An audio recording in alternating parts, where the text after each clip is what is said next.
Greetings and salutations. Welcome to the Higher Grounds podcast and today's morning minute meditation. 1 Corinthians chapter 15, beginning of verse 51, the Apostle Paul is referencing the rapture of the church, and he goes on to say down in verse 55, O death, where is thy sting? O grave, where is thy victory? The sting of death is sin, the strength of sin is the law. Interestingly enough, verse 54 and 55 are the only two times the word sting appears in your King James Bible. Apparently, there is a sting associated with death, and that sting is sin. I thought about this. When a bee, wasp, hornet, scorpion, jellyfish, whatever critter in the animal kingdom stings, it injects its poison into its victim. It usually hurts and can be fatal. While the sting may hurt, it's not the sting that's dangerous. It's the poison. The sting of death, by Strong's definition, the poisonous injection, the venom, the sting of death that does us in is sin.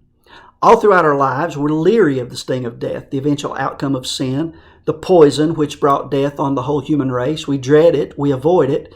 But at the rapture, whether alive and remaining or dead in Christ, death will lose its sting. You see, sin is the venom, the poison that gives death its power.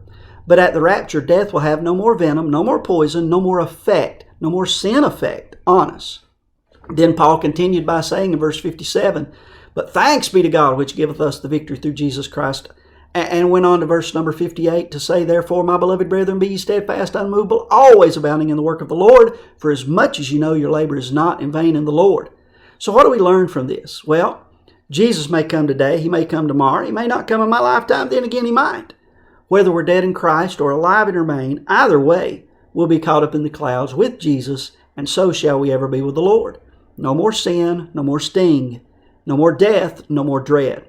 So, hang in there. Keep on living for and serving Jesus. He's coming back, and death will lose its sting. Well, that's all for today's Morning Minute Meditation. Y'all have a great day, and remember, it is what it is.